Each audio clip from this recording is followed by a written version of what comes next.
Assalamu alaikum wa rahmatullahi wa barakatuh. Peace be upon you. Then today is a special day for many reasons.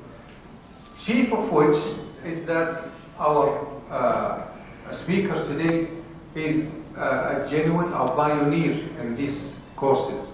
He's not new to these courses, just the opposite. He's the one who really helped me to found and start these courses long time ago, as far as about 7 or 8 years. Dr. Abdullah Melhi will be talking to us today, inshallah. And as I said, we'll be benefiting a lot because he'll be talking from experience, whether back in the United States when he was there for his PhD, or after he came back and he joined us, or we rather joined him, in the Ba'abha Community Center. And he's one of the founders of these courses that, alhamdulillah, we are still receiving the blessings of these courses to you brothers and sisters. So I've been longing to this day, and may Allah bless the time, the health, and the family of Dr. Abdullah Melhi for his agreement to come and speak to us today about a very important topic. Number two, make sure that every brother and sister has received a questionnaire here that we usually do. We do it in order to assist us, in order to improve our future courses. Be honest, please. Don't write your name, so you can feel free to express your opinion. The name is optional. We don't need your name. So write what you feel. How can we improve these courses in the future with frankness and I want to say honestly, with complete frankness. So be frank with us, because the comment that you will be writing will benefit us to adjust the future courses in the same field. Finally, you should have received a book, a special book about Prophet Muhammad, peace be upon him, in English. Everyone should have received his or her copy. Without any more introduction, I do want to stand between you and our distinguished lecturer today. So I leave you with Dr. Abdullah Melhi. May Allah reward him. Jazakallah khair, Dr. Abdullah. The pioneer is Dr. Abdullah, not me. Dr. Abdullah, where is she? Usually, Dr. Abdullah, where she minimizes the effort that he is actually doing, and maximizing the effort of the others, even if this effort is tiny and small, which is in my case. I remember just participating once or twice, and he is, calling me one of the founders, and I appreciate that, but I wish I'm one of the founders. Actually, Dr. Abdullah is the real founder. Assalamu alaikum wa rahmatullahi wa barakatuh. Alhamdulillahi rabbil alameen wa salatu wa salam ala ashraf al-anbiya wal mursaleen Sayyidina wa Nabina Muhammad wa ala alihi wa sahbihi wa sallam. All praise is due to Allah. We praise Him and we seek His forgiveness and we seek refuge in Him from the evil within ourselves. May Allah, the blessing of Allah and peace and the blessing of Allah be upon His Prophet and His messenger, last messenger, His beloved messenger, His family, His companion, and those who follow His path till the day of judgment. May Allah make us among them. Ameen. Dr. Abdullah told you in his introduction that I will be talking about my experience. My experience will be incorporated. So I'm going to talk about da'wah in general. Rather than my experience in the United States, I will just incorporate these examples to help us, talk about da'wah. Now we will start about the essence of da'wah, which is the essence of life, and the connection between da'wah and our existence in this life. It's reported that Adam, alayhi salam, when he disobeyed Allah and he repented, the rest of his life, he maintained, and he stayed on the right path. And that's why, there was no need. He did not, divert from the path of Allah subhanahu wa ta'ala. And later on, people, kind of gets busy with life and engaged in different kind of things, to the point that they forgot about the main purpose of their existence, of the purpose of life in general. Now, if I ask, and I will try from time to time to let you engage with me, and if I ask any one of you, what is the purpose of this life? What is the purpose of creation of mankind in general? Worshipping Allah subhanahu wa ta'ala. Now, once we know that this is the purpose of life, then we get to the main and focus on this main purpose. Allah subhanahu wa ta'ala says, verily Allah created the creation of His ibadah, for His ibadah, as He said, وَمَا خَلَقْتُ الْجِنَّ وَالْإِنسِ إِلَّا لِيَعْبُدُونَ مَا أُرِيدُ مِنْهُمْ رِزْقٍ وَمَا أُرِيدُ أَنْ يَطْعِمُونَ إِنَّ اللَّهَ هُوَ الرَّزَّاقُ ذُو الْقُوَّةِ الْمَتِينُ. This is the main purpose. And I have neither created the jinn nor humankind except that they worship me. I seek not from them any provision, nor do I ask that they feed me. Verily Allah is the whole provider, the owner of power, the most strong. This is Surah Al-Jaliat. Now once we know that this is the purpose, and the purpose of this life, then we should adhere to the to this main reason. Now what is worship is divided into two sections. And obligatory ones, like the prayer, the fasting, the zakat, those kind of prayers and these kind of ibadats, these kind of worship that we have to have.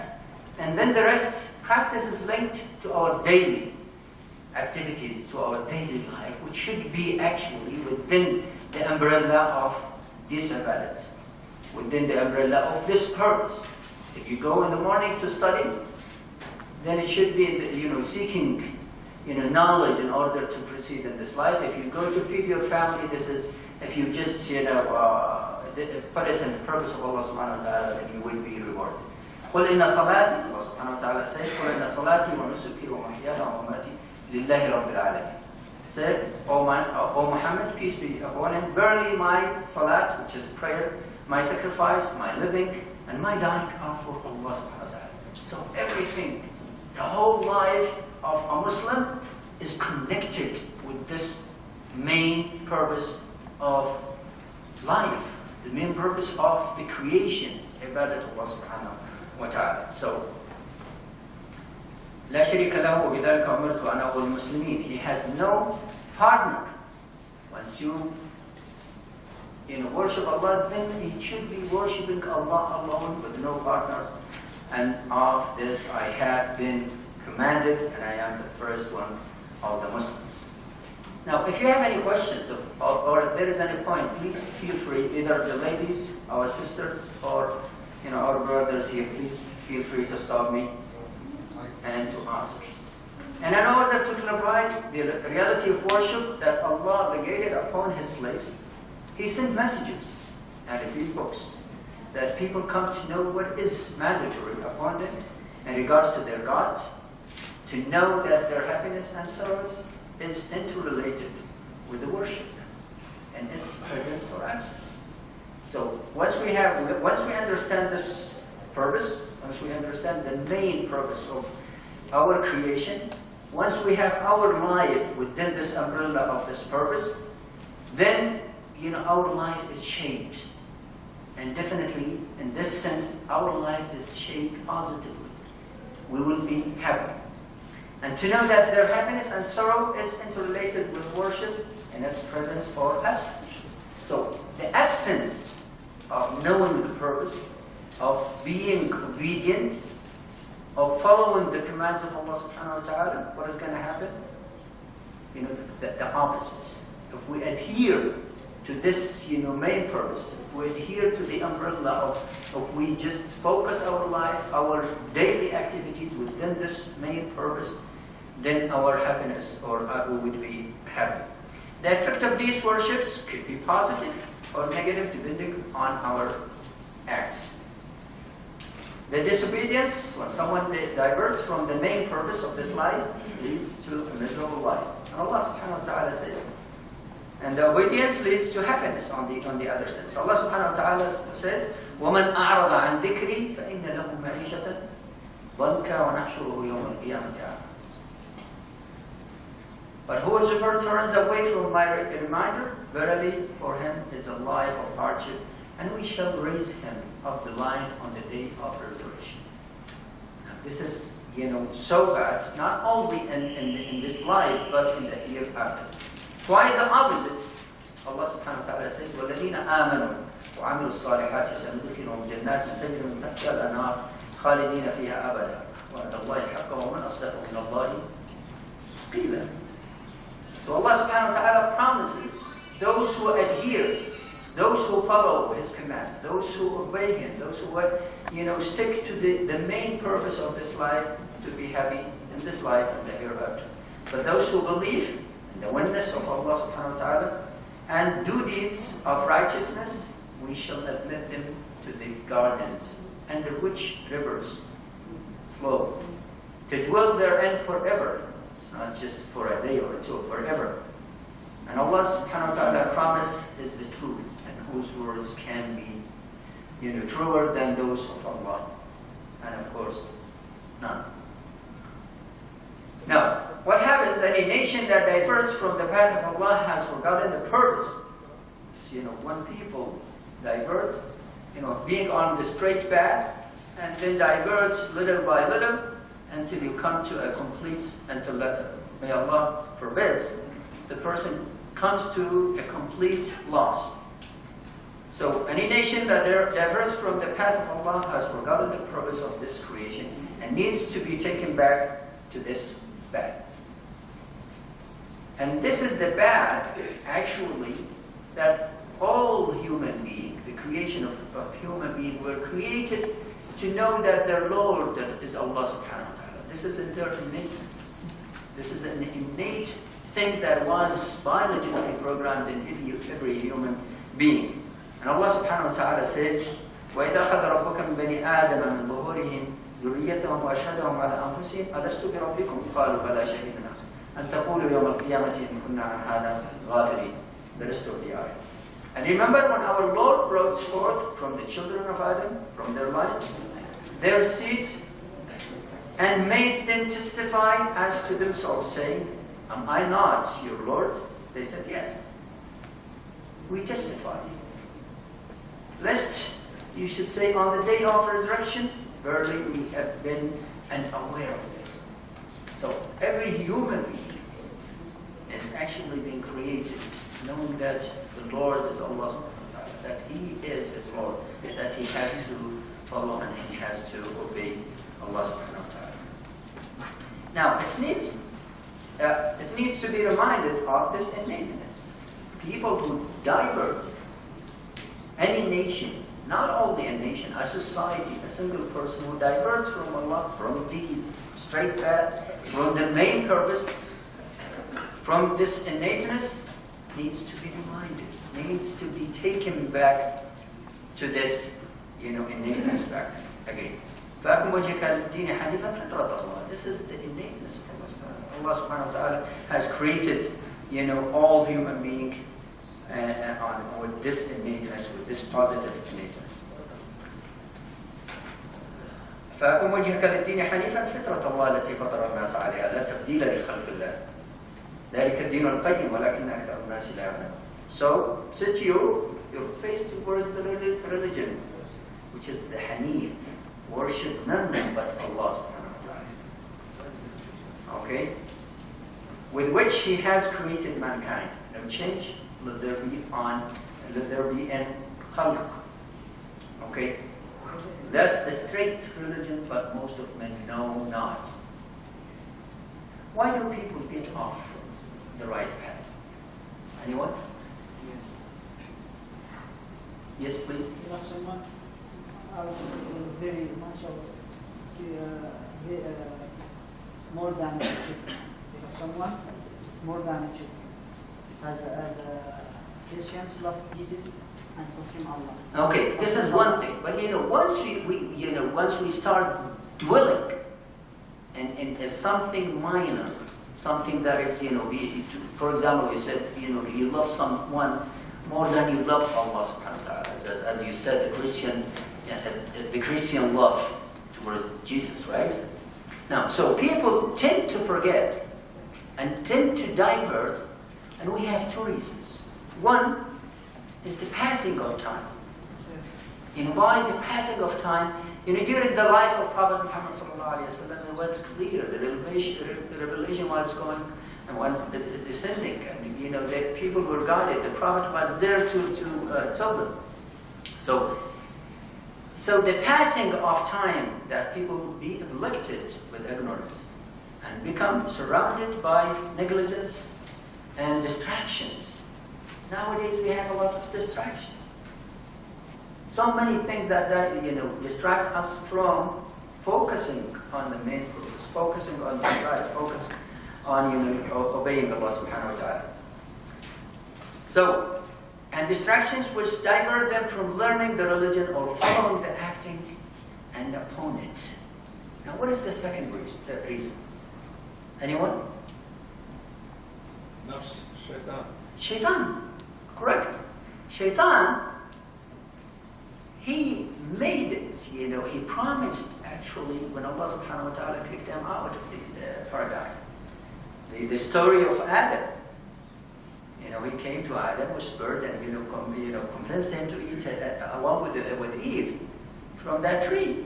Adam was given the freedom to eat from any tree, any fruits from the whole garden, except one.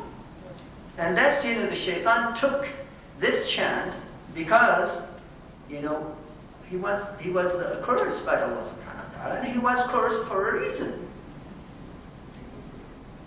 He did not obey Allah subhanahu wa ta'ala when he ordered the angels, among them the shaitan. He wasn't an angel, but he was elevated because he was actually a righteous person. But he had a pride, and he disobeyed Allah subhanahu wa ta'ala. And then when he was kicked out and when he was cursed by Allah subhanahu wa ta'ala, he made a promise upon himself to make his best to divert the sons of Adam. And he started with Adam. And he made it clear, قَالَ فَبِعِزَّتِكَ لَأُغْوِيَنَّهُمْ أَجْمَعِينَ. I will make my best. Iblis or Shaitan say, by your might, then I will surely mislead them all. And then he made an exception. Because, there are some people who no matter what you do, righteous people will not be misled. So we have two things that take us from this right path of Allah subhanahu wa ta'ala, from the main purpose, which is the passing of time, being so busy, being surrounded with people, ignorant people who take us away, who make us busy, and then the shaitan is taking chances. And not only the shaitan, we have different kind of shaitan. Some of them are in form of human beings. So shaitan, we didn't see shaitan, but if someone is actually acting and following the shaitan, he would ask or he would do his best to mislead people. Now, he made this exception, except your chosen slaves. Amongst them, the faithful, obedient, true believers of Islam, monotheism, and so on. So he wouldn't have, this promise would not include them. May Allah make us among them. Ameen. In fact, the passing of time, along with continuous avert of shaitan, have caused people to forget about the purpose of the creation. What is the purpose? If someone is, spending all of his life collecting money, being so busy, not praying, just collecting money, not making zakah, not making anything, then this is his purpose. He totally forgot about the main purpose of life, which is to worship Allah subhanahu wa ta'ala. Now thus, the honorable job of da'wah, is needed to get people back to the right path.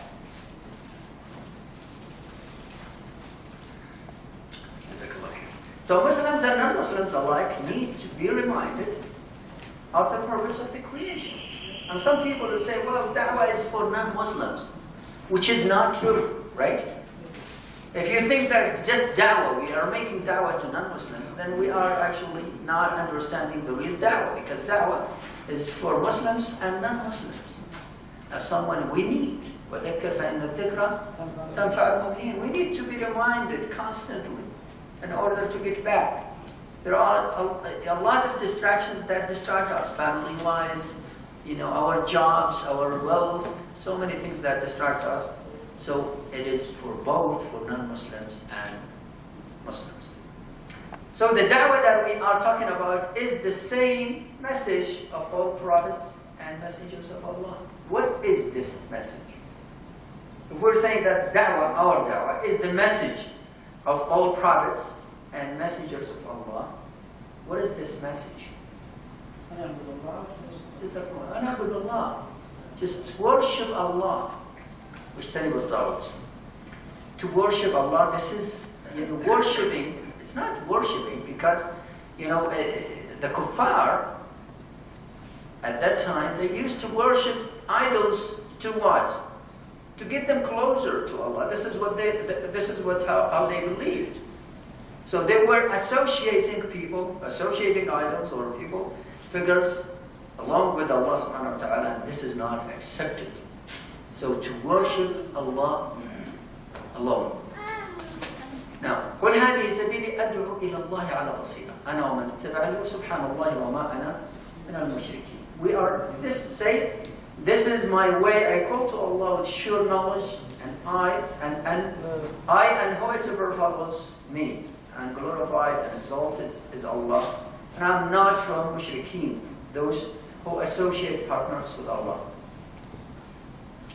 Da'wah consists, we're going to the da'wah itself.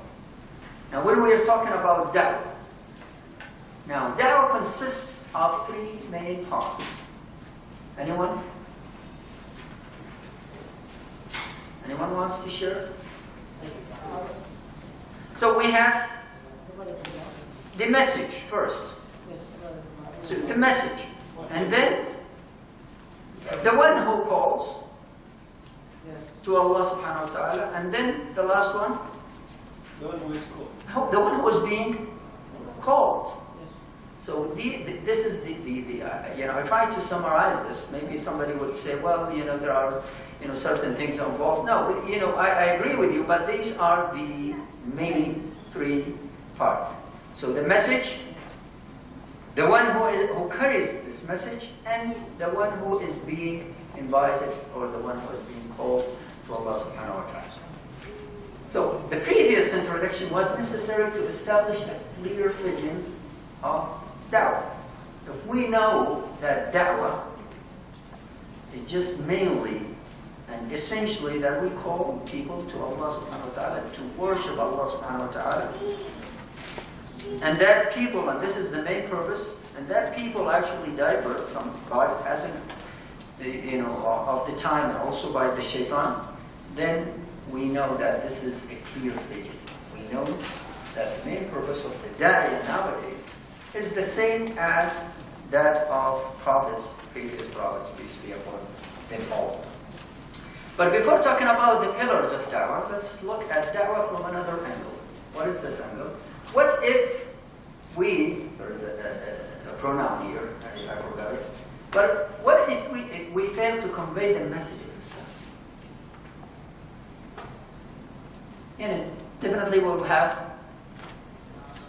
more people getting or being diverted. We'll have more mushrikeen. We will also, as Muslims, we'll have kitman. We just, hiding this knowledge and hiding this truth. And this is not good.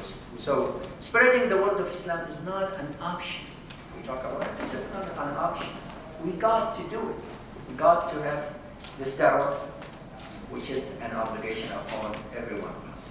Now, some people might say it is fard kifaya. I do agree with you. It is fard kifaya. Do you hear me? Before? I don't know about the ladies. Okay. So, we got to know it is a crime. Now, some people would say it's fard kifaya.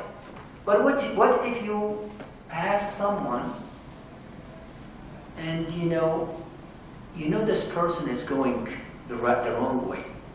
Now let's have an example, a real example.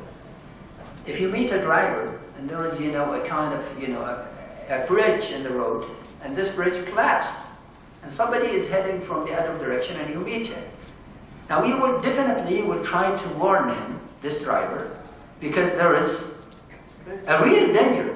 There is a real danger, which is, he would fall off and he might be killed. Now, what is the consequences of someone who does not obey Allah subhanahu wa ta'ala? Someone who is a mushrik, someone who does not believe in Allah subhanahu wa ta'ala, and we know that we can't help. So, this is my own explanation that it is a crime. In fact, it is a major crime if we hide the truth. We have to warn people about, the real danger of disobeying Allah subhanahu wa ta'ala. إِنَّ الَّذِينَ يَكْتُمُونَ مَا أَنزَلْنَا مِنَ الْبَيِّنَاتِ. Allah subhanahu wa ta'ala said it clearly in the Quran. إِنَّ الَّذِينَ يَكْتُمُونَ مَا أَنزَلْنَا مِنَ الْبَيِّنَاتِ وَالْهُدَى مِنْ بَعْدِ مَا بَيَّنَّاهُ لِلنَّاسِ فِي الْكِتَابِ. We had the book. We had the seerah of Prophet Muhammad sallallahu alayhi wa sallam. أولئك يلعنهم الله ويلعنهم اللاعنون. And this is in Surah Al-Baqarah. Verily those who conceal the clear proofs, evidences, and the guidance which we have sent down after we have made it clear for the people in the book, they are the ones cursed by Allah, not only by Allah, but also cursed by curses, all curses. Rasul sallallahu alayhi wa sallam said, بَلِّغُ عَنِّي وَلَوْ آيَةٍ. Convey even one ayah from me. Convey from me even if it were only an ayah, just a single ayah. Who knows?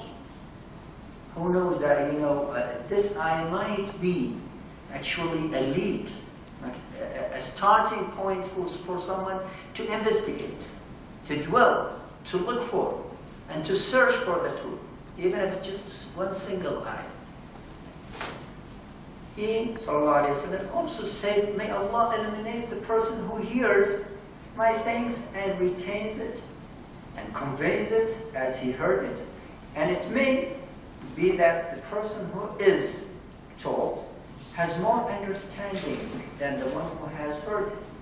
So someone might actually hear an ayah or saying of Prophet Muhammad sallallahu alayhi wa sallam and start dwelling, start asking, start searching for the truth, or he has more understanding than the one who has heard it. And it may be that the career of knowledge is not one who understands it. Examples of spreading Islam. Okay. Now, when we talk about examples of spreading Islam, we talk about Prophet Muhammad sallallahu alaihi wasallam, which we always would refer, and we have, good examples from him.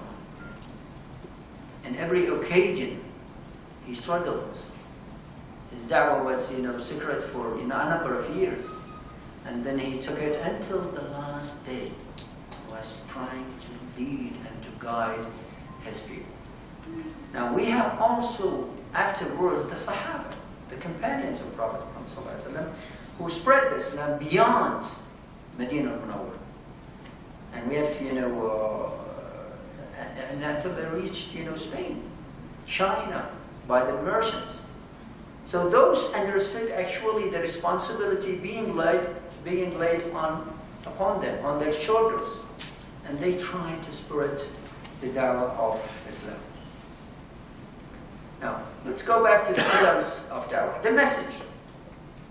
We said the message is the same message that the prophets were asked to convey, which is worshipping Allah subhanahu wa ta'ala. وَمَا أَرْسَلْنَا مِنْ قَبْلِكَ مِنْ رَسُولٍ إِلَّا نُوحِي إِلَيْهِ أَنَّهُ لَا إِلَهَ إِلَّا أَنَا فَاعْبُدُونِ.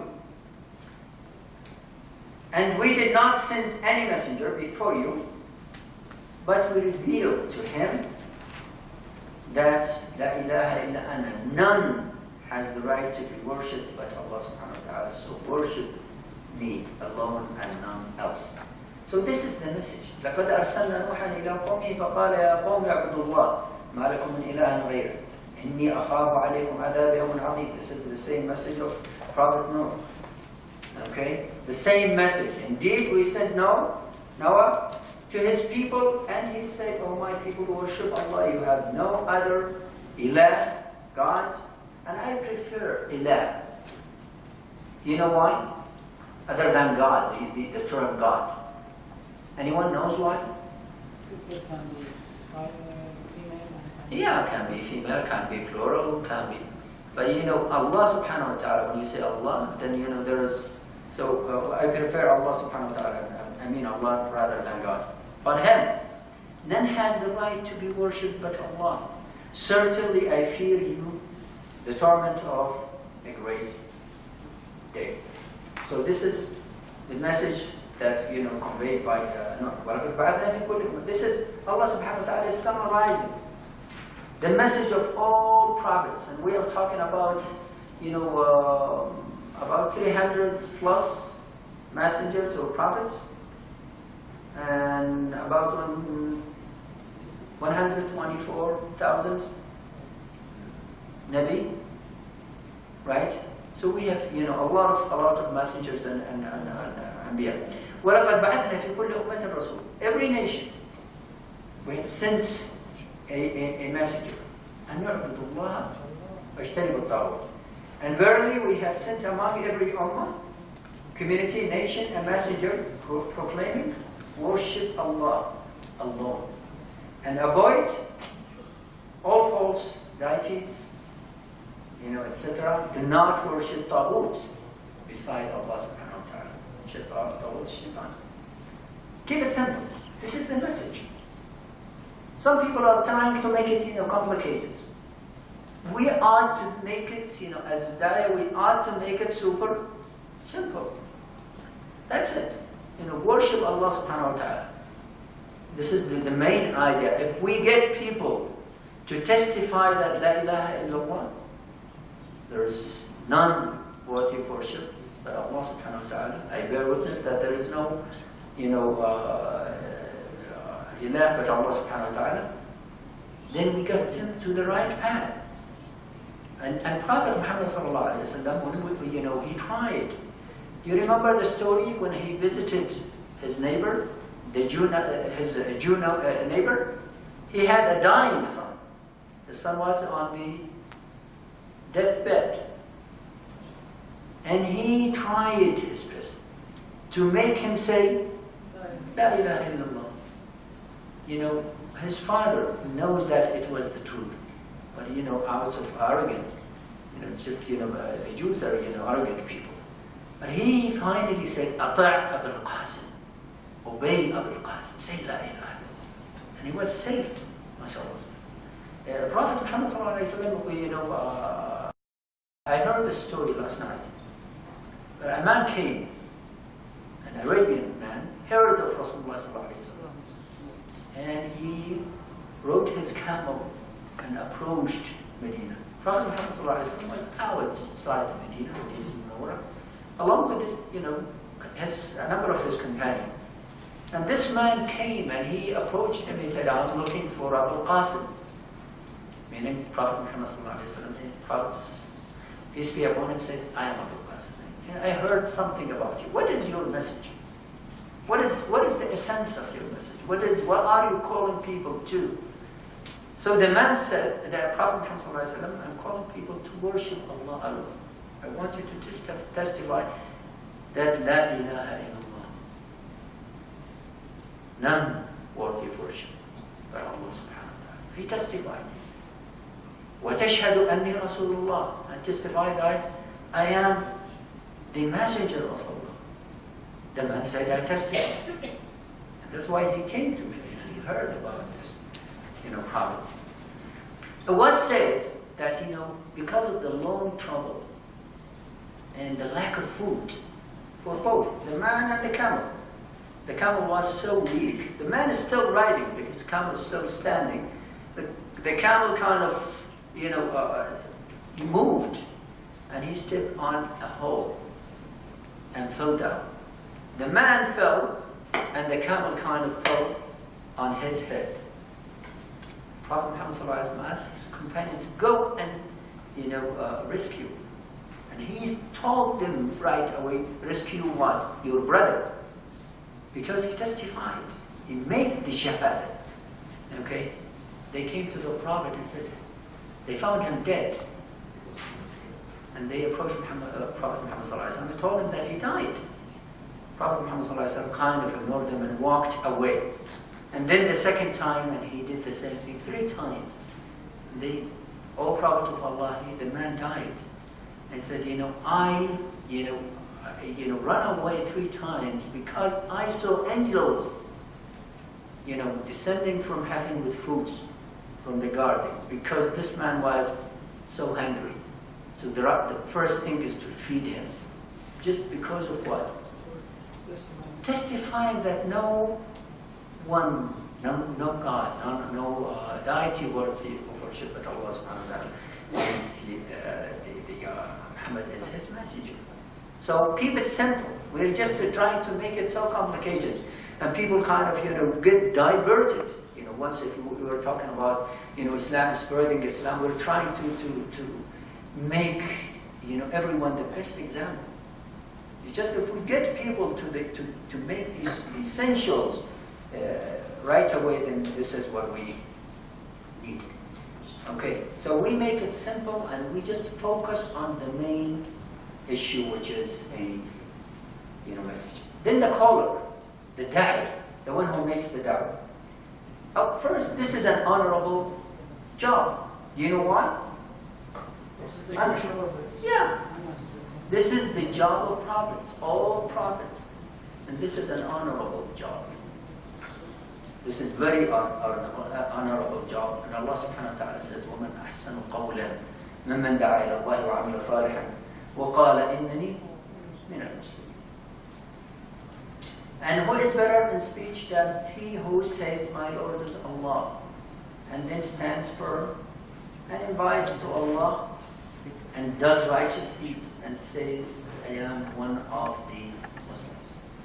So this is, regarding the career of da'wah. The career of da'wah. Now, setting a good example. But before setting a good example, we need to set a goal. What do we want? What do we want to accomplish? If traveling abroad or, inviting people, we want them first. We have certain things. Sometimes it's just, my goal this time is just to get people to listen to me. Sometimes I just want to open their eyes to something. So to set a goal first. Once we set this goal, then we start setting a good example. This is a very important, characteristic, very important thing, when we're setting a good example. Now, if you want to be a da'iyah, take your Prophet, peace be upon him, Prophet Muhammad sallallahu alaihi wasallam, as your example. And I'm talking to, both our sisters and our brothers. Now, our Prophet, peace be upon him, even before da'wah, he was known for his honesty. He was known to be a trustworthy person. Even the mushrikeen at that time, if they were traveling or going somewhere, then they leave their stuff in his position, knowing that it's going to be kept intact. So, we have to have honesty. And setting this example actually gets people to like us, get people to listen to us. His morals and his humbleness and kindness. Allah subhanahu wa ta'ala described him and he said, وَإِنَّكَ لَعَلَى خُلُقٍ عَظِيمٍ وَإِنَّكَ لَعَلَى خُلُقٍ عَظِيمٍ. And verily, you O Muhammad, are on an exalted standard of character. Okay? He was so humble, listening to people. From, listening to children, listening to females, elderly people, and so forth. And he was lenient. He was so kind. فَبِمَا رَحْمَةٍ مِّنَ اللَّهِ لِنْتَ لَهُمْ وَلَوْ كُنْتَ فَظًّا غَلِيظَ الْقَلْبِ لَانفَضُّوا مِنْ حَوْلِكَ. Okay? this is a perfect description. And one might say, well, this is Prophet Muhammad sallallahu alaihi wasallam, and you are right. He is the best of the creation. But we should strive to get, a little bit closer. I'm not saying that we would be like him, but a little bit to try to resemble, our beloved Prophet Muhammad, peace be upon him. فبما رحمة من الله لنت لهم ولو كنت فظا غليظ القلب لانفضوا من حولك. I remember one of our brothers, and he's from here, from Ba'abha. I know that he doesn't want me to mention his name. Otherwise, I would have done so. I used to be his neighbor, and we have neighbors from different varieties. At that time, I was 17 or 18. No, sorry, I was 22, and I got married at that time, and I wasn't that, especially when it comes to prayer. I prayed, but I didn't, observe it inside the mosque. Despite all of that, he comes and hugs me. He meets everyone, and I was one of his neighbors. He meets everyone as if you are the only one he loves, the only one he knows, the only one who he wants to be with. And I found him to be like that with all neighbors. And some of them, they don't, they are Muslims by name. Just they're I'm a Muslim, but they don't practice, prayers or anything. Everyone loves him. So, this person, when he started talking, he was the khatib. And you just meet him, you just found yourself following him and listening attentively to what he says. So this is one of the brothers here in Abha. فبما رحمة من الله لنت لهم ولو كنت فظا غليظ القلب لانفضوا من حولك. And by the mercy of Allah, you dealt with them gently, and had you been severe and harsh-hearted, they would have broken away from about you. So pass over their faults. Okay. So this is the description of Prophet Muhammad. Prophet Yusuf, alayhi salam. I'm just taking examples from here and there. Prophet Yusuf was tortured. He was jailed. Unjust jail at that time. And inside the jail, he was not desperate. He didn't say, I'm in jail. I was a righteous person. I didn't do anything.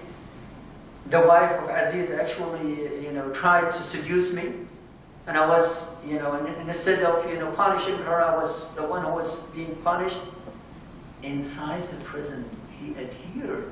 He set the good example of a da'i. And what happened?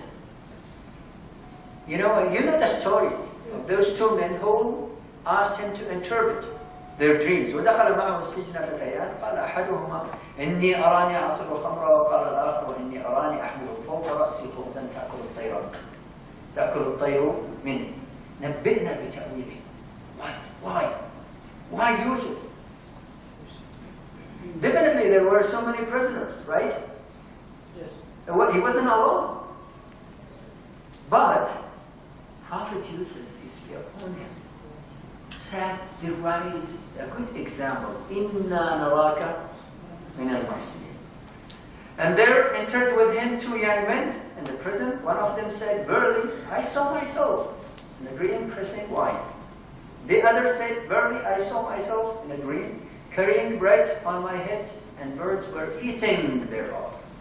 They said, and from us, of the interpretation of this, verily, we think you are one of the muhsinin, doers of good. Later on, I will come back to this, instant to highlight how Prophet Yusuf, peace be upon him, seized the opportunity and tried to convey da'wah. Just remind me if I forgot to do that. So, Prophet Muhammad sallallahu alaihi wasallam said, would be the best example. Prophet Yusuf, all prophets. Actually, all prophets were the best of creation. and our Prophet is the best of the best, the cream of the cream, as they say. Now, the caller, setting an example. Sheikh Yusuf Estes. Do you know, have you heard of Sheikh Yusuf Estes? Have you heard of his story? How he became a Muslim? Okay, I'm just summarizing that. Probably you know more than I do. Sheikh Yusuf, when he told us that when he met this, when his father told him about, meeting this, businessman, he said, okay, businessman, I'm going to meet him. Okay, a Muslim? Oh. There is, something, fishy about it. And an Arab as well? Okay. Then he chose to meet him on Sunday after going to the church. And what else? What did he do? Anyone? I listened to the story telling me, you could listen to the story once and twice and 3 times and you wouldn't get bored. He said, I wore a hat, and the hat, there was something written, Jesus is God. So he chose to meet him after going to the church. And he was carrying the Bible along with him, and he met him. Okay? This Egyptian guy, dealt with him in a nice way. He said, well, we're talking about business. And he actually intended, he said, I wanted to convert him. I wanted to convert him to Christianity. And what he did, he said, well, I'm willing. Okay, I will convert to Christianity if you convince me. And he would do the same if I convince you. If I can convince you that I am, on the right path, you come and, convert to my religion. And if you convince me, I'm willing. Not only that, he didn't hasten. He took his time, and he said, for example, one time he said, dealing with business from a businessman point of view, even now here in stores, go to any store, any product that is, about to, the date of expiration, is closed, they put it handy. Why? They want to get rid of it. Okay, and they hide the best product, or the one who's, which is going to be, is going to last a longer time. They put it, up higher or way in the back. He said, we were selling stuff, and he said, well, he took the best, I think it was furniture. I'm not really sure. But he put the best in the front of the store. And put the ones that are bad, not bad, not good quality, put it in the back. He said, I approached him, and he said, well, this is not a business. This is not a good way to do business. We should do the opposites. We could switch. We should switch the items, the good items, put them in the back, and the bad items in the front, so we could get rid of them. And he said, no, my religion says no. This is ghish. This is cheating. Okay, this is awakening, point. One time, this is one thing to say, just to highlight the religion, to say when there is something important to say. And since Dr. Abdullah mentioned it, that I will just reflect on my experience in the United States. One time I was shopping and the cart was full. And, the cashier was so busy, and I had, my daughter, my youngest daughter at that time, and she was asking me if she could give her a sucker, a type of candy.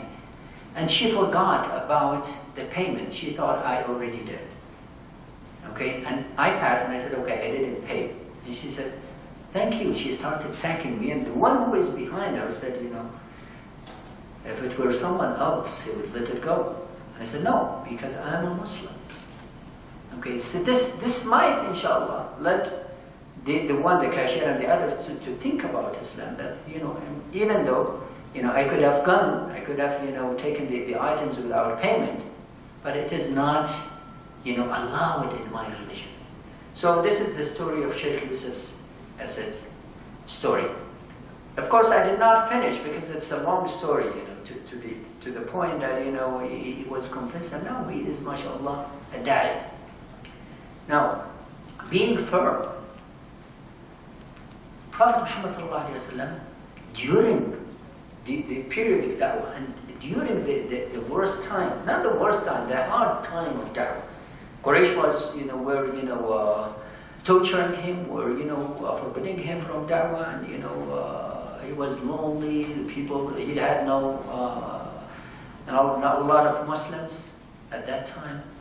And they approached his cousin, saying that, well, you know, if your son, they call him son, if he wants to be wealthy, we could make him the wealthiest. If he wants to be our chief, we could make him a chief. If he's looking for a position, we could make him a chief, our chief. If he's looking for wealth, we would, you know, collect money and make him the richest person. And if he is looking for, you know, a wife to marry, correct me if I'm wrong, we will choose for him the best. Just let him name the woman that he wants to. But he was firm. He was calling to the path of Allah subhanahu wa ta'ala. And he says to his cousin, Wallahi, لو وضع الشمس في يميني, والله يا عم لو وضع الشمس في يميني والقمر في يساري على أن دعا هذا الأمر ما تركته. I will not let it go. I will just continue. So this is an example. Just if you make da'wah, don't give up. We have to be firm. We have to be firm. والله لو وضع الشمس حتى يظهر الله سبحانه وتعالى أو أهلك دونه. This is what he said. It's either Allah subhanahu wa ta'ala make it, you know, known for people and people embrace Islam, or I die for it. Be patient. This is a very important quality of the da'i. Some people give up right away. You know, this Egyptian businessman did not give up. It took a long time from him. You know, Yusuf was focusing on, you know, business. This man was focusing on business, but he did not forget his mission. He's doing da'wah at that time, being patient. So the path and the road of da'wah is not easy. It's not, you know, furnished with flowers and carpet and things, you know, soft things. It's not really, you know, easy. So be patient. Our Prophet, peace be upon him, and his da'wah and the hardship that he faced. Now, I'm sure that all of you know the seerah of Prophet Muhammad when he was, you know, the siege for 3 years, along with his companions. The hardship that he faced from Qurayshis. He was called all kind of names, and he was mocked. You know, they called him sahir, magician. They called him poet. They said described him to be a liar. All kind of names. And he stood fast. Now, it took him time. It wasn't easy. It took him time in Mecca and migrated. And so we have, you know, we should, you know, get an example from our Prophet, peace be upon him. This struggle continues after migrating to Medina. The Qurayshis and the Mushrikeen followed him.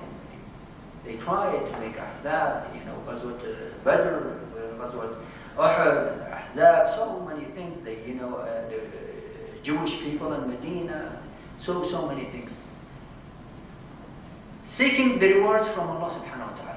Now, a da'i, if da'wah is just for the sake of Allah subhanahu wa ta'ala, this is da'wah. If the da'i is seeking rewards from the others, this is not da'wah anymore. It loses its essence. So seeking the reward from Allah subhanahu wa ta'ala. وَمَا أَسْأَلُكُمْ عَلَيْهِ مِنْ أَجْرٍ إِنْ أَجْرِيَ إِلَّا عَلَى اللَّهِ إِلَّا عَلَى رَبِّ الْعَالَمِينَ. This is a shu'ara. No reward do I ask of you for it. My reward is only from the word of Alameen, Rabb al-Alameen. The mankind, the jinn, and all that exists. So you just only the reward from Allah subhanahu wa ta'ala. You know, we know the story when Allah sent, you know, prophets to this, you know, city. 3 prophets, 2 prophets, and then, you know, a third one was followed. And the people refused to believe them. And they said, you're not telling the truth. And this man came, a believer, and he, advised. He made da'wah. He was a believer. And he made da'wah and he said, اتَّبِعُوا مَنْ لَا يَسْأَلُكُمْ أَجْرًا وَهُمْ مُهْتَدُونَ. Obey those who ask no wages. So all prophets, all messengers, all da'is who actually make da'wah, seeking the reward from Allah subhanahu wa ta'ala, are like the prophets. So they are seeking the wages, no wages from anyone except from Allah subhanahu wa ta'ala, the rewards to be given from Allah subhanahu wa ta'ala. And we know that the reward is so huge, because when you guide someone, you get a lot of reward.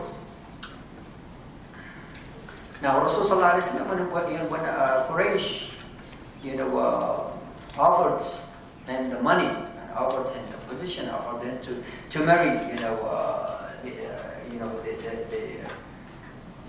one of the most beautiful women of Quraysh, but he said, he refused. Being sincere. This is one important quality of a da'iyah, to be sincere. You want. And if we look back and examine our beloved Prophet's seerah, we talked about the Jewish boy who was on the dying bed. Until that moment, Prophet Muhammad was trying to get this person to say La ilaha illallah Muhammad Rasulullah. And then some people would say, well, it's just only to his relatives when he tried to make his cousin Abu Talib to testify, to make the shahada, but also the Jews. Or anyone, his enemies, is trying to send in messages. So just being sincere is just from the heart. He wants them to be guided. It's just not only to deliver the message deeply from his heart. What else? We have a beautiful story. We have a wonderful story that reflects, his sincerity. Do you know when he came from Taif? Prophet Muhammad came from Taif. The people of Taif refused to believe him. And, they drive him away from Taif. Not only that, but they, asked the children to stone him. And until his, heels, were blooded because of the stoning. The Malik of Jibal, the angel who controls the mountains, met him and said, if you want me to collapse these two mountains on them. And he said, no. Despite all of that, this is so, wonderful when you reflect and see the sincerity of Prophet Muhammad sallallahu alaihi wasallam. And a lot of things. Not only that, but also knowing that we know that there is a story of Prophet Muhammad sallallahu alaihi wasallam when he was sleeping. He fell asleep under a tree, and he had his sword. An enemy came, a mushrik came, and he took the sword. Prophet Muhammad ﷺ was asleep. He took the sword and he said, oh Muhammad, who is gonna protect you from me? I'm gonna kill you. And he says, Allah. And the sword shaken, his hand shaken, and the sword fell down. And he took the sword. Okay? What did he do? Had it been one of us, what would we do? Definitely we would chop his head. Okay? And this is the best quality, the Arabian people used to say, well, forgiveness is just not when you can, when you can't. If you cannot, take your right and say, okay, I forgive you. No. Forgiveness, the real forgiveness is when you actually can take your revenge. And he says, Kun khaira akhir, right? And he said, say La ilaha illallah. And he refused to say La ilaha illallah. And he went. But later on he witnessed and he bore witness. Because this is when the companion knew about him. Okay, being sincere. Wallahi la yahdi Allah bika rajulan wahid khayrun laka min humrin. And once we know this, then we understand, we should be sincere. This is, we should strive hard. It's just not, to deliver the message and say, okay, I delivered the message, that's it.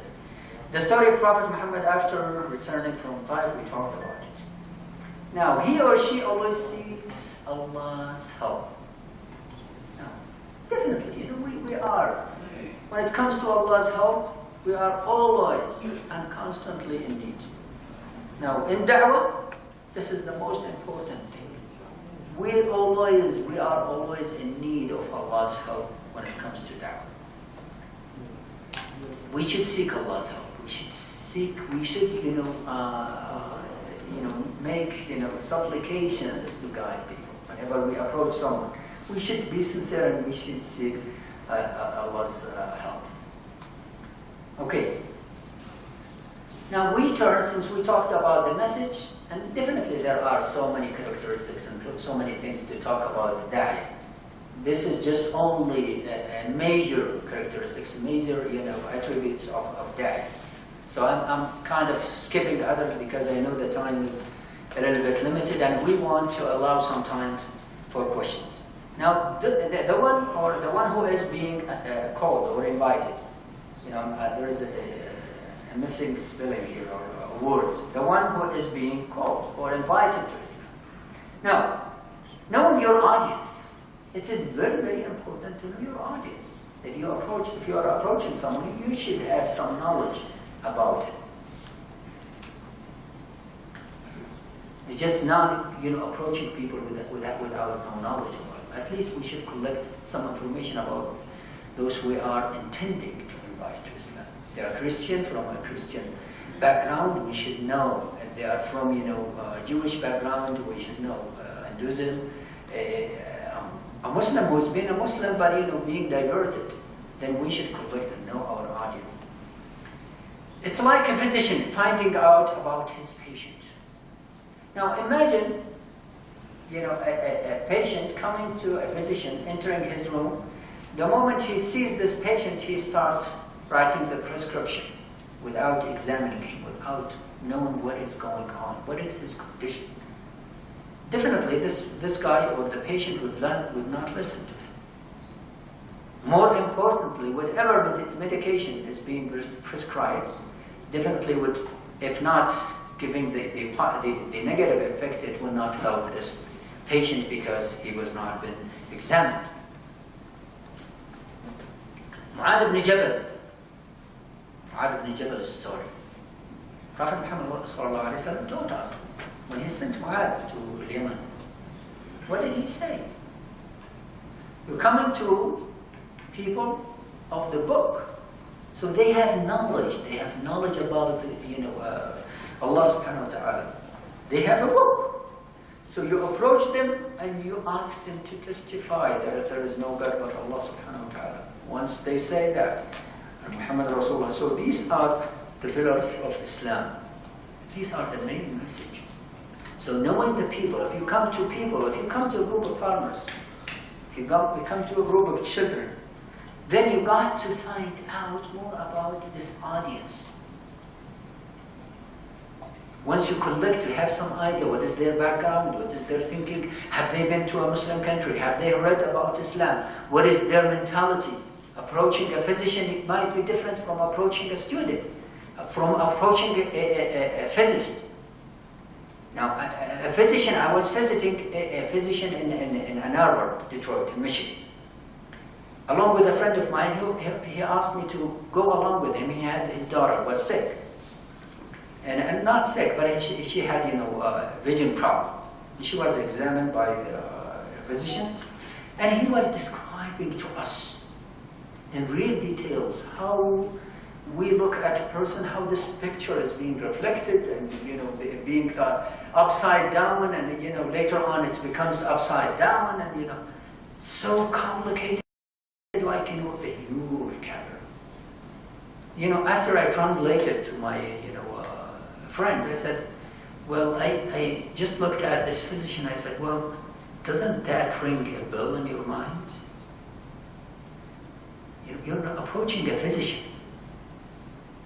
And Allah subhanahu wa ta'ala, when he and some of the verses saying, أَفَلَا يَنْظُرُونَ إِلَى الْإِبْلِ كَيْفَ خُلِقَتْ? Why Ibn? The creation of the heavens, the creations of the earth, is far more important than the Ibn. But why Ibn? It's being loved by the Arabian people, but also they know more about it. Camels. So I said, doesn't that ring a bell in your mind? And he said, well, what do you mean? I said, who is the creator? We have these two tiny eyes and our heads fixed without any batteries, without anything that reflect the pictures and take it up, down, and so forth. And, you know, who has made this? You should think about it. If you approach someone who has knowledge about, you know, the ecology of the earth, someone who has, you know, a knowledge about, you know, the space. So collecting some information would help you to approach this person to get it closer. Because some people would say, well, you know, like some people denying the existence of Allah subhanahu wa ta'ala. And so some people would say, well, there is no God. You just know their position, their career, their background, and then start from there. Use wisdom in your approach. Allah subhanahu wa ta'ala says, ادعو إلى سبيل ربك بالحكمة والموعظة الحسنة وجادلهم بالتي هي أحسن إن ربك هو أعلم بمن ضل عن سبيله وأعلم بالمهتدين. I know that I'm taking, you know, long, and I might be boring, but please feel free to interrupt me and say, okay, we are bored. This is a very important. ادعو إلى سبيل ربك بالحكمة والموعظة الحسنة. Invite mankind, O Muhammad, to the way of your Lord with wisdom and fair preaching, and argue with them in a way that is better.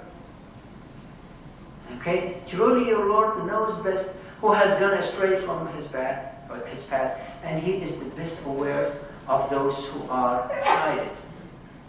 So we have to have wisdom. We have to have, you know, when we approach people with, you know, wisdom and fair preaching. Okay? This is in Surah Al-Nahl.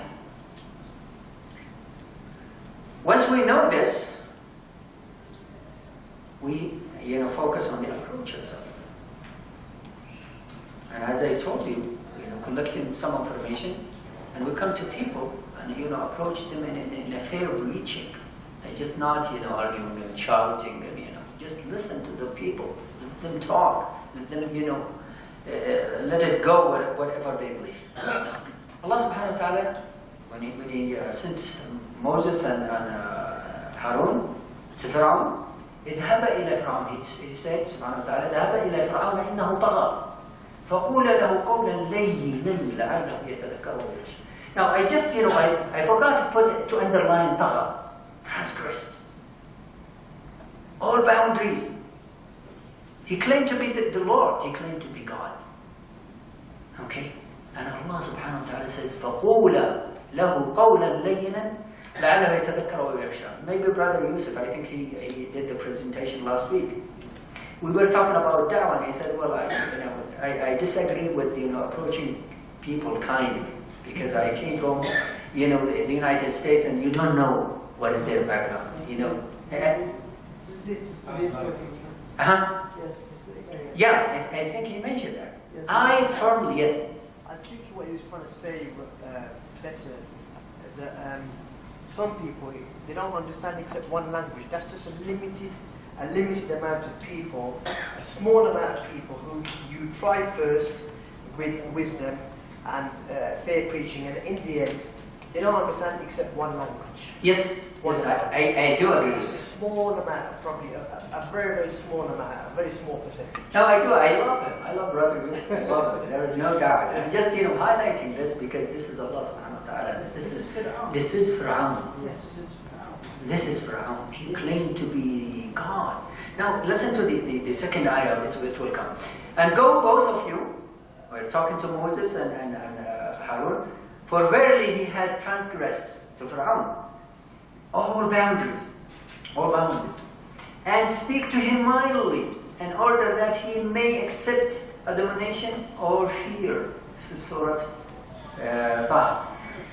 Now, you know, this is a good ayah. وَقَالَ فِرْعَوْنُ. See, this is the extent that Fir'aun has already, that he had gone. وَقَالَ فِرْعَوْنُ يَا أَيُّهَا الْمَلَأُ مَا عَلِمْتُ لَكُمْ مِنْ إِلَهٍ غَيْرِي فأوقد لي يا هامان على الطين فاجعل لي صرحا لعلي أطلع إلى إله موسى وإني لأظنه من الكاذبين. This is before. And Allah subhanahu wa ta'ala, this is actually after receiving this message, Fir'aun, asked, O chiefs, I know not that you have an ilah, a god, other than me. So kindle for me a fire, O Haman, to bake, which is the bricks, out of clay, and set up for me, sarh, a lofty tower of a palace, in order that I may look at or look for the ilah of Musa. And verily I think that Moses, is one of the liars.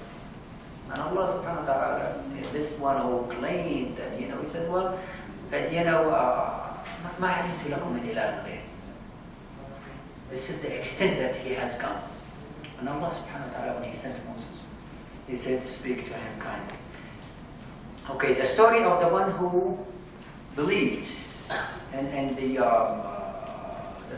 when we mentioned أصحاب القرية, فضرب لهم مثلا أصحاب القرية جاء المرسلون. The one who came, he said, approaching his people, listen to them, obey them. تبعوا من لا يسألكم أجرا وهم مهتدون وما لي لا أعبد الذي فطرني وإليه ترجعون. And then, definitely the story didn't tell, but I assume, correct me if I'm wrong, I think he was killed by his people, right? And then when he entered paradise, what did he say? يا ليت قومي يعلمون. He wanted, this is kind of sincerity, he wanted them to believe in Allah subhanahu wa ta'ala. The story of Abraham and his father, Abraham talking to his father, talking to his people, talking to his father. يا أبتي إني قد جاءني من العلم. I have received knowledge that you have not received. فاتبعني أهدك. يا أبتي لا تعبد الشيطان إن الشيطان كان للرحمن عصيا. Okay? More stories from our Prophet's life. We know the story of our Prophet. We cannot, this is, a lot of things that could be said about our Prophet, peace be upon him, but we are running out of time. Just one story. After all of the torture, after all of the things that they had done to Prophet Muhammad sallallahu alaihi wasallam during the Fatih of Makkah, what did he say? اذهبوا فأنتم طلقاء. Go. Those people who had done, actually he said, anyone who enters his house and lock the door is safe. Anyone who enters the mosque is safe, the haram. Anyone who goes to Abu Sufyan, and then lately, finally, one of them is, I think, the wife of Abu Sufyan, right? Abu Sufyan killed his, beloved cousin, Hamza. And, not only that, but opened his chest and took his heart and ate it. And they said, well, this is the piece story of being, a good guy. Okay, the story with his cousins, the story with the man who tried to kill him, we talked about that. Now, the da'iyah, his action should be consistent with your approach. يا أيها الذين آمنوا لما تقولون ما لا تفعلون كبر مقتا عند الله أن تقولوا ما لا تفعلون. If back in the United States, we tried our best to be our action to be consistent with the Islamic way of life. When you meet people who eat riba, when you meet people who drink, when you just setting the good example. And I remember one of the story, one good Muslim, I think he was living in a house, in an apartment, and the upper apartment was for a lady, a prostitute. And later on, finding this man, adherent, going to his, bedroom, and later on, when she came to him, he, refused to meet her unless she was dressed, unless she was, covering her hair. Why? Because he is a Muslim. And definitely she wouldn't listen, she wouldn't come in the first place to this person unless he was, his actions were consistent with his deeds. يا أيها الذين آمنوا لما تقولون ما لا تفعلون. When you approach people, when you invite people to Islam, and your actions contradict your approach and what you are calling for, people would not listen to you. O you who believe, why do you say that which is you don't do? Most hateful it is to Allah that you say that which you do not do. And this is in Surah الصفحة. Chase the moment, and once you get it, make use of it. And this is the story of Yusuf. I told you to remind me. Okay. Prophet Yusuf alayhi salam, when he approached those two prisoners approached him, his vision and his goal, his aim, he knows what he wants. He already set the example, and they came to him, and he seized the moment. He could have interpreted the dream right away, and that's it. I've done what they asked, but he seized the moment, and he took advantage of it, and he started talking about Allah subhanahu wa ta'ala. ما يأتيكما من إيش؟ من طعام ترزقانه إلا نبأتكما بتأويله قبل أن يأتيكما ذلكم ما علمني ربي. Why? This is an opening. لا يأتيكما من طعام ترزقانه إلا نبأتكما. When nothing, any food or any provision that you receive, I will tell you ahead of time. Why? I'm not a magician. ذلك مما علمني ربي. Why? Because I abandoned those who disobey Allah. إني تركت ملة قوم واتبعت ملة آبائي. And then later on, يا صاحبي السجن أرباب, asking them, أرباب, those idols that you are worshipping are better, or you're worshipping Allah subhanahu wa ta'ala. ما تعبدون. And he started calling to Allah subhanahu wa ta'ala. And finally, he interpreted the dream. So he took the chance. He chased the chance. And he took Yusuf down in the prison. Okay. Be positive. Don't give up. We all know the story of Surah. We all know the story of Prophet Muhammad sallallahu alaihi wasallam when he migrated. He was so lonely, just only with his companion Abu Bakr radiallahu anhu. And he was chased by the Quraysh Suraka. And at that time, he says, he promised Suraka to wear the, bracelets of course. Being positive, he has this ambition that this Islam will spread. During Al-Ahzab, Ghazwat Al-Ahzab, digging the tunnel around Medina, and when he hit one of the stones, he said, "MashaAllah, waj'alni kusra," right? These kind of being optimistic, being positive. This is what important. Okay, try to avoid debate. This is very important. Some might disagree with you, but I believe that debate does not necessarily end in a positive way. People even, when they debate, they try to stick to their own belief. Debate, you might clarify, and there would be a winner and a loser. And definitely the loser is going to feel, so bad, and definitely even if he knows that this is the truth, he might not follow it. Just try not to dispute or debate. Try not to dispute. And when you're arguing with the non-Muslim, try to be wise.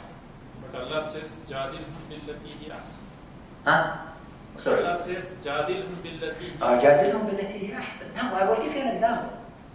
When you know that someone is just arguing for the sake of argument, then you try to put a limit, and I might agree with this is probably what Yusuf last time was referring to. The story of Ibrahim, when he was arguing with this, when this Namrud, right? The story of Namrud. Ibrahim said, "Rabbi alladhi yuhyi wa yumeet." And he said, this is easy. Two people being sentenced to death. I forgive one, I gave him life, I killed the other one. This is death, okay? This person is not seeking the truth. He's just arguing. Put a limit. And Ibrahim knew, okay, I'm going to put a limit. فَإِنَّ اللَّهَ يَأْتِي بِالشَّمْسِ مِنَ الْمَشْرِقِ فَأْتِ بِهَا مِنَ الْمَغْرِبِ. Okay, فَبُهِتَ. He gave up. This is something beyond his ability. So this is, even if you think that we are so simple to understand this, or to know that life is just forgiving someone who has been sentenced to death. Okay, when you argue with them, try to be wise. The story of Ibrahim and his people. Now, arguing with the people. Ibrahim also, the story with his people. He tried to call them into Allah subhanahu wa ta'ala, his father, his people, and they kept worshipping these idols. And what did he do? One day, where they were, celebrating one of their festivals, and they were outside, he demolished all of these idols except the one, the biggest one, the most, honorable God in their opinion. And he put the S on his neck, on this idol's neck. Who did this? He referred to arguing with them with wisdom, being wise. فعله كبيرهم فاسألوهم إن كانوا ينطقون فرجعوا إلى أنفسهم. Yeah. And then ثم Allah subhanahu wa ta'ala says ثم نكسوا. So this is arguing with people, and the story with Mushrikeen. Okay, we did this. ألم ترى الذي حاجة, we already covered this. ألم ترى الذي حاجة إبراهيم في ربه أن آتاه الله الملك. We already covered this. Okay, trust in Allah and depending upon Him. We should have trust, being content and sufficing in Him, and being reassured in His management of affairs. We have so many examples from Prophet Muhammad ﷺ's da'wah that he had full and complete trust in Allah subhanahu wa ta'ala. And Kalla inna ma'i Rabbi sayyidin. This is the story of Moses. This is the sea in front of them, the enemy was behind them. Okay, what did he say? Inna la mudrakun qala kalla inna ma'i Rabbi sayyidin. Qul nadrib bi'asaka البحر فانفلق فكان كل فرق كالطود العظيم. Prophet Muhammad sallallahu alayhi wa sallam, Badr, غزوة Badr, just only a few people, after consulting with his people, with his companions. So we should have full trust in Allah subhanahu wa ta'ala and depend upon Him. And we have to do our best and leave the rest to Allah's hand. Prophet Muhammad sallallahu alayhi wa sallam did his best. Even tried to convey it, tried to convince his cousin, beloved cousin, Abu Talib, who protected him.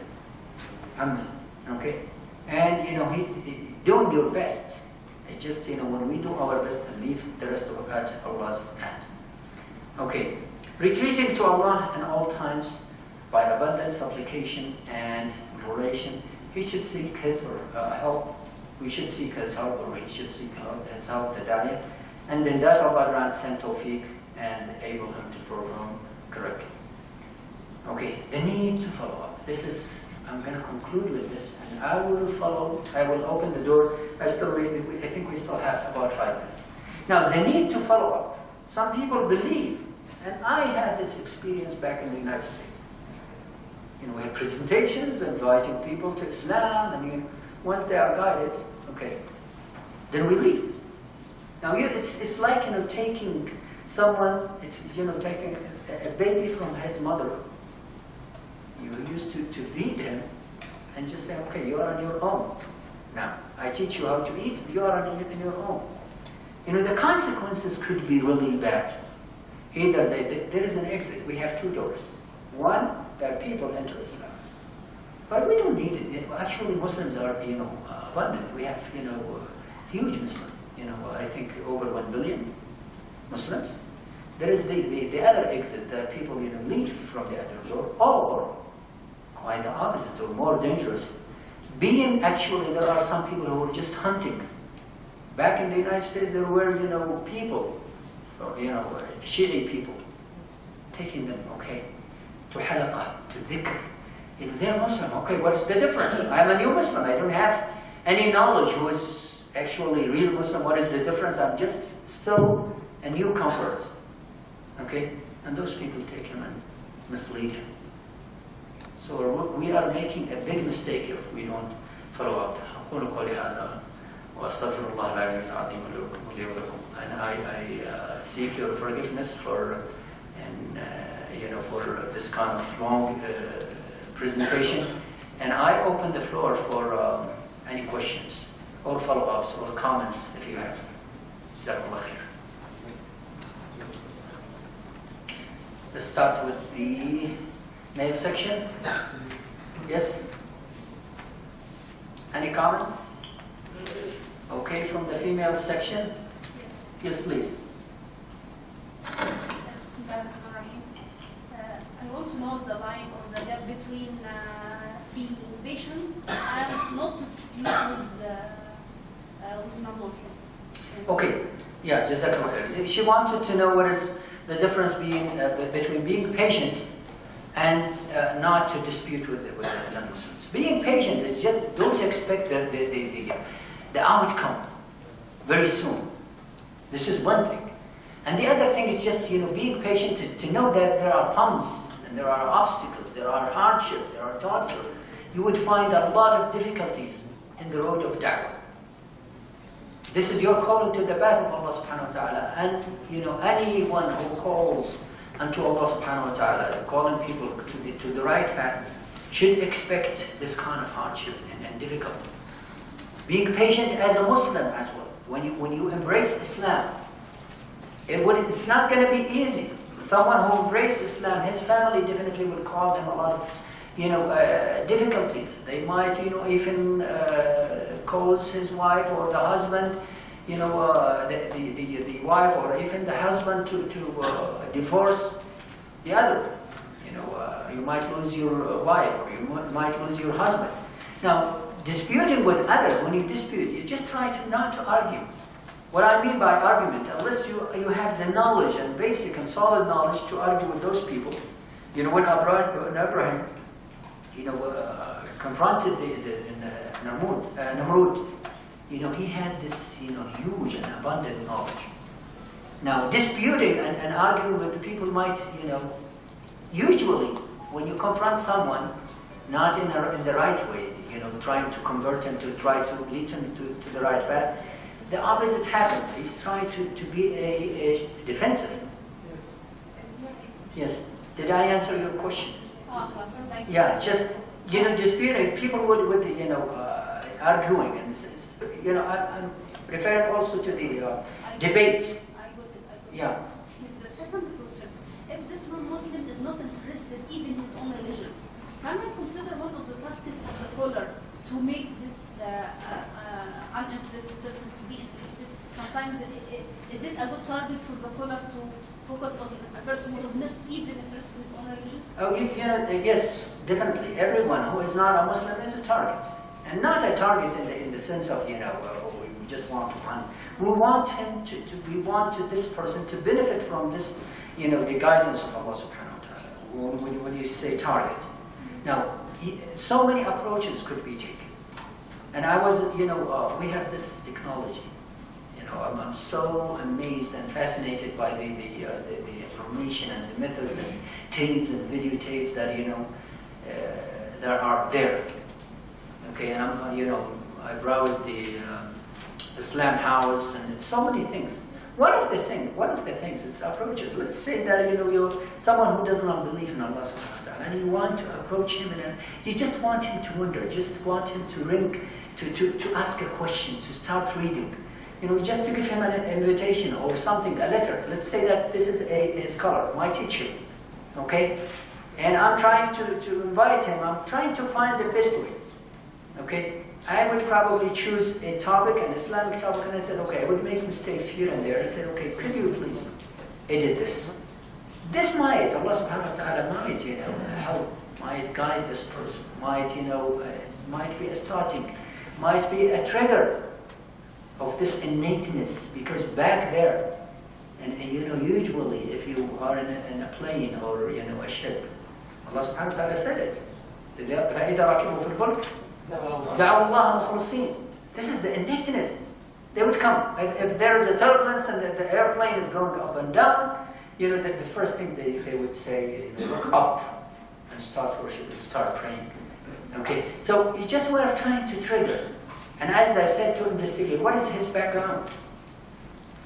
If he is a physician, we might do something and I said, okay, this is a topic that I'm trying to do, and try to see what is, kind of, what they call it, revolution, right?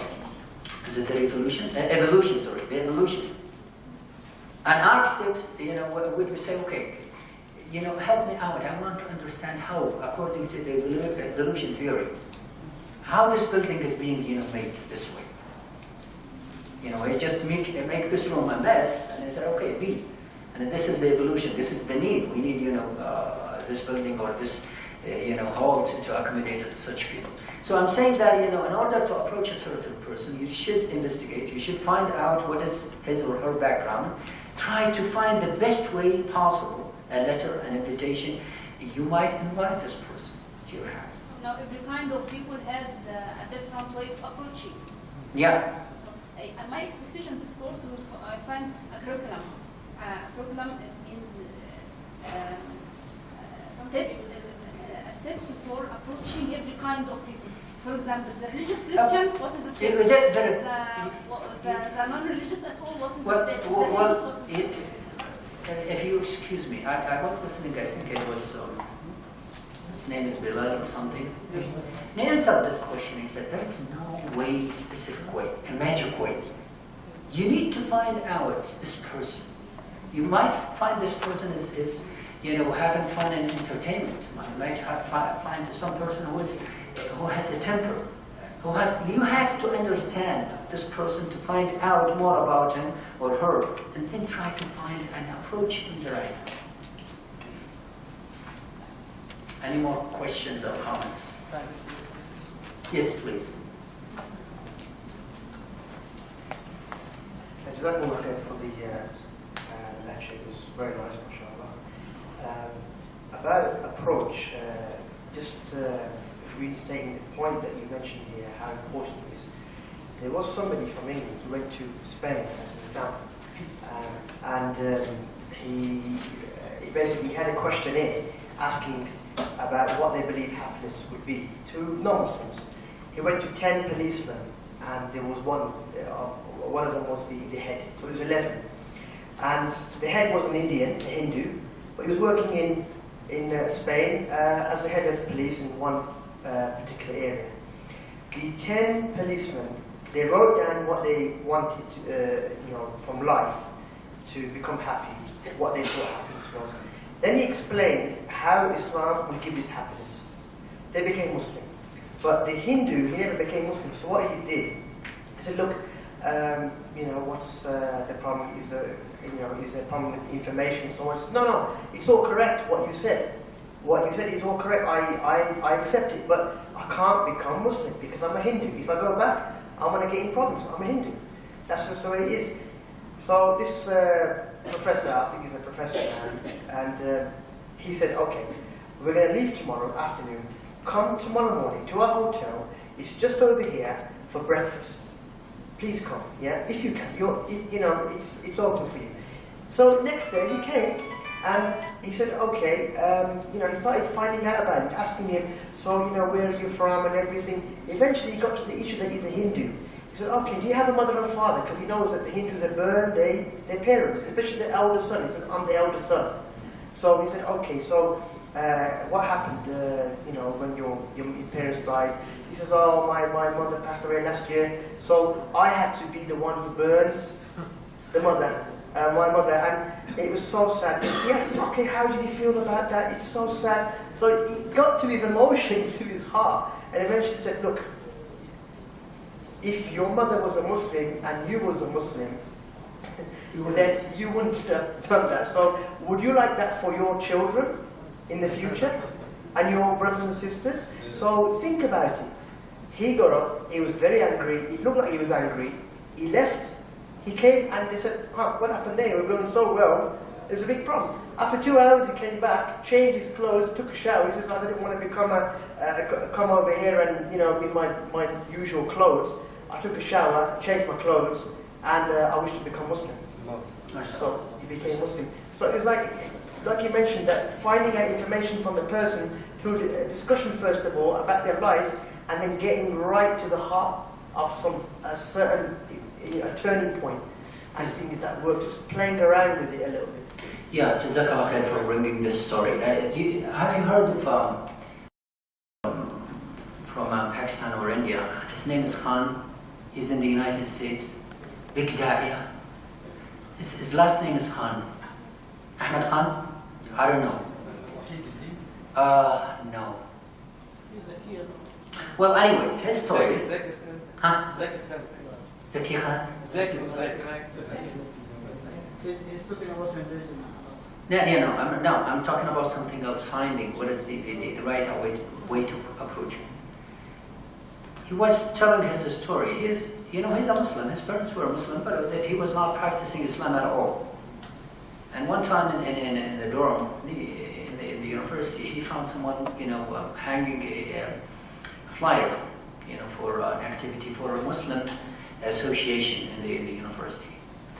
And he approached him and said, well, what is this association? He said, why don't you come? He visited him during this event, and he found no one but this person.